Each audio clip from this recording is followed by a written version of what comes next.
नमस्कार, आप देख रहे हैं 99 न्यूज़ और मैं हूं आपके साथ राकेश पाठक। आज हम आपके लिए लेकर आए हैं अपने खास कार्यक्रम सक्सेस मंत्र। सक्सेस मंत्र में आज हमारे अतिथि हैं गोल के centre director Sanjay Anand ji. Sanjay Anand ji, 99 news में आपका स्वागत है। धन्यवाद सर। आज हम लोग चूँकि कोरोना के बाद स्थितियाँ एकेडमिक को लेकर बहुत अच्छी नहीं रही हैं, चूँकि छात्रों का एक बेस है 9, 10 जो वहाँ पे हम लोग नहीं पढ़ पाए हैं। 2 साल लगातार हम लोग बंद थे।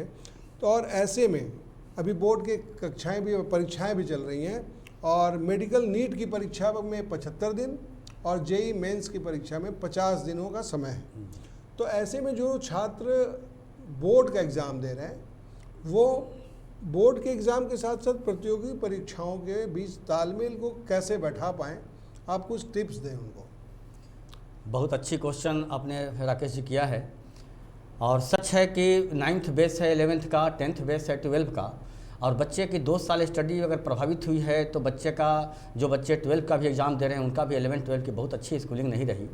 तब जबकि सिलेबस को कट करके 30% सिलेबस इनके एकेडमिक प्रेशर को कम करने के लिए किया गया ऐसा, बावजूद इसके कंपटीशन में पूरी सिलेबस से क्वेश्चन पूछे जाएंगे, यहाँ चाहे नीट हो या जेईई मेन हो। तो जो बच्चे 10th का एग्ज़ाम अभी दे रहे हैं उनके लिए सलाह ये है कि ये बच्चे के पास अभी पूरा टाइम है, ये 11 12 पूरी क्रूशियल टाइम, बड़ा इंपॉर्टेंट टाइम होगा इनके लिए। और इस समय को जैसे ही ये 10th का एग्ज़ाम देते हैं तो एक सही मार्गदर्शन में, विदाउट कोई निगेटिव इन्वायरमेंट में आए और विदाउट कोई गलत भटकाव में आए, अगर ये 11 12 को सही तरीके से डील कर लेते हैं तो इनका लाइफ, इनका करियर अभी पूरी तरह सुरक्षित है। लेकिन जो बच्चे अभी 12th का एग्ज़ाम दे रहे हैं, तो 12th का एग्ज़ाम दे रहे हैं चाहे 10th का एग्ज़ाम दे रहे हैं, इनके एग्जामिनेशन के बीच में एकेडमिक का प्रेशर नहीं आना चाहिए, क्योंकि इन्होंने पहले बहुत सारा एकेडमिक टेस्ट भी दिया होगा, इन्होंने सैम्पल पेपर एग्ज़ाम आइडियाज़ बनाया होगा और दूसरी तीसरी चीज़ें कि इनके एग्ज़ाम के बीच में एक अच्छी खासी गैप है। तो इस गैप में भी वो रिवीजन करके एंड अपनी राइटिंग स्किल को डेवलप करके एकेडमिक को बेस्ट कर सकते हैं। लेकिन जो बच्चे 10+2 का एग्ज़ाम जिनका अभी चल रहा है, तो जैसे ही एग्ज़ाम इनकी ख़त्म होती है तो ख़त्म होने के बाद में इनको बहुत सारे practice session, revision session and doubt session से गुजरने की ज़रूरत, तब जबकि जेईई मेन के साथ साथ नीट को भी इनको ब्रेक करना है। अब ये उचित गाइडेंस में ही होना चाहिए, क्योंकि बहुत सारी टेक्निकल चीज़ें हैं रिजल्ट को ले लेने के लिए जो उसको प्रभावित करेंगी। अगर आप टेक्निकल चीज़ों को ज़्यादा फोकस करेंगे तो आप हिट कर सकते हैं अपने टारगेट को। आप समझ सकते हैं कि इंडिया में जितनी नंबर ऑफ सीट्स, अगर हम खासकर मेडिकल की बात करें, इंजीनियरिंग और मेडिकल में फ़र्क यहाँ पे होती है कि इंजीनियरिंग में सीट ज़्यादा होती है और वहाँ पे कट ऑफ कम हो जाती है, बट मेडिकल में सीट बहुत कम है और कट ऑफ बहुत हाई होती है। अब आप समझ सकते हैं कि 16 लाख बच्चे अप्रॉक्स 2021 में भी एग्ज़ाम दिया और उसमें 1 to 2% बच्चे में आना है। ये गर्व भी होता है कहते हुए कि 1 to 2% इंडिया में बच्चे के बीच में सिलेक्शन होता है, 1 to 2% में आना इनको है। तो उस हालात में 98 to 99% बच्चे को अगर पीछे करना है तो स्वाभाविक है कि अगर सही टेक्निकली इनकी तैयारी अगर नहीं हुई तो संकट आएगा। देखिए, अभी आपने कहा कि चूँकि इंजीनियरिंग में सीटें ज़्यादा है और मेडिकल में कम है, और हमारा झारखंड तो और भी बुरी स्थिति में है कि यहाँ मेडिकल की सीटें, यहाँ भी आप जब SNMCH में जाएंगे तो जो 100 सीटें थी वो 50 हो गई हैं जी। तो ऐसे में तो चुनौतियाँ और ज़्यादा है कि, और सरकार को भी चाहिए कि यहाँ मेडिकल के सीटें बढ़ें, इसको लेकर हम लोग को आगे बढ़ना चाहिए, क्योंकि ज़्यादा से ज़्यादा बच्चों को मौका मिले। और तो एक सवाल है, तो आपने अभी कहा ना कि ऑनलाइन, और एक टेक्निकल बात आपने कही, लेकिन कोरोना में आपदा को भी लोगों ने अवसर बनाया और कई ऐसी संस्थाएं हैं जो अभिभावकों को, छात्रों को इस लेवल पे काउंसलिंग कर रही हैं कि ऑनलाइन पढ़ाई होगा, खर्च कम होगा, तुम्हारी तैयारी हम पूरी कर देंगे। तो ये ऑनलाइन तैयारी कैसे प्रतियोगी परीक्षाओं में छात्रों का भविष्य जो है प्रभावित करेगा, आपकी क्या राय इस पे? देखिए, बहुत एक बड़ी संकट का समय दौर से गुजरे हम लोग, और एक संकट का दौर ये भी है कि जो भारत के भविष्य हैं ये बच्चे, युवा पीढ़ी, और ये कहीं ना कहीं ऑनलाइन ऑफलाइन के चक्कर में परेशान हुए हैं। और इस कोरोना पीरियड में इनको एंड्रॉयड फ़ोन भी हम लोगों ने दिया है। बहुत कम बच्चे वैसे आपदा को अवसर में बदले हैं। इस बार भी बहुत सारे स्टूडेंट्स ने कोयलांचल से बहुत अच्छे रिजल्ट लिया, लेकिन वो बच्चे लिए जो कुछ न कुछ उनके अंदर मैच्योरिटी थी या फिर उनका एक जिद था कि मुझे किसी भी हाल में इस रिजल्ट को लेना है। और हमारे मेंटर्स जो बोल रहे हैं, हमारे जो गाइडलाइनर बोल रहे हैं या जो मेरे पेरेंट्स बोल रहे हैं, वो हमारे लिए बोल रहे हैं, ये मेरे वेल विशर हैं। अब उन चीज़ों को जो समझ करके टेक्नोलॉजी को सही तरीके से यूटिलाइज किया, वो बच्चे इसका बेनिफिट लेकर के, जो कि जिनकी संख्या नगण्य है, बहुत कम है, बहुत कम, लेकिन अब सवाल है कि ऑनलाइन कितना प्रभावित किया। ऑनलाइन का प्रभाव अगर अभी बात करें, तभी हम लोग इस बात को महसूस कर रहे हैं कि बच्चे आज के डेट में पेरेंट्स की बात को मानने के लिए भी तैयार नहीं हैं। और दूसरी चीज़ें कि इन्हें एंड्रॉयड चाहिए, इनको फ़ोन चाहिए, और ये बच्चे समझा पाने में भी सक्षम हो रहे हैं अपने पेरेंट्स को भी कि इससे बहुत कुछ हम सीख रहे हैं। जैसा आपने कहा कि कम पैसे में ही ये बता रहे हैं, और पेरेंट्स को भी ऐसा कहीं ना कहीं कुछ लग रहा है, कुछ राहत महसूस हो रही है। क्योंकि कोरोना काल के बाद मैंने जो इनकम है ना लोगों का कम हुआ है, तो ऐसी स्थिति में जब कोई संस्था अगर ये कहती है कि ऑनलाइन में कम खर्च आएगा, लेकिन जो सामने बैठ के अपने टीचर के साथ अगर हम बात करते हैं, अपने डाउट को क्लियर करते हैं, तो वो ज़्यादा फ्रूटफुल होगा इनके भविष्य के लिए। तो ये ऑनलाइन अच्छा चीज़ है, लेकिन ये कहीं ना कहीं प्रभावित कर सकता है। देखिए, यहाँ पर ये समझना बहुत अनिवार्य है कि ऑनलाइन सिस्टम के हम लोग विरोधी नहीं हैं। ऑनलाइन सिस्टम जहाँ तक अनिवार्य हो, बच्चे को टेक्नो फ्रेंड कितना होना चाहिए ये जानना बहुत ज़रूरी है। उसका एक लिमिटेशन उनको जानना बहुत ज़रूरी है, क्योंकि केवल ऑनलाइन सिस्टम से बच्चे को हम लोग सफलता तक नहीं पहुंचा सकते। तब जबकि बच्चे को हम लोगों ने देखा कि 2 साल ऑनलाइन की स्टडी के क्या प्रभाव रही है, बच्चे कितने डैमेज हुए हैं और बहुत से मायने में आउट ऑफ ट्रैक हुए हैं।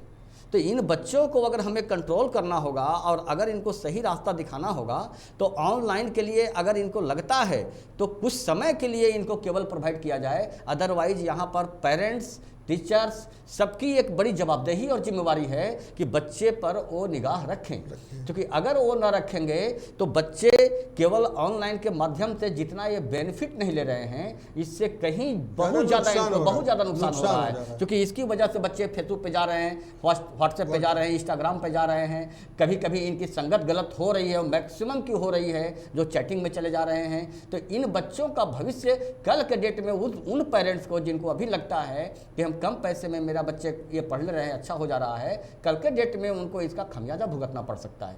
तो यहाँ पे ये बहुत ही गंभीर मामला है। इस पे हम सबको, गार्जियन को, स्टूडेंट को, सबको सोचने की ज़रूरत है, टीचर को, कि कैसे इसको आगे बढ़ाएं।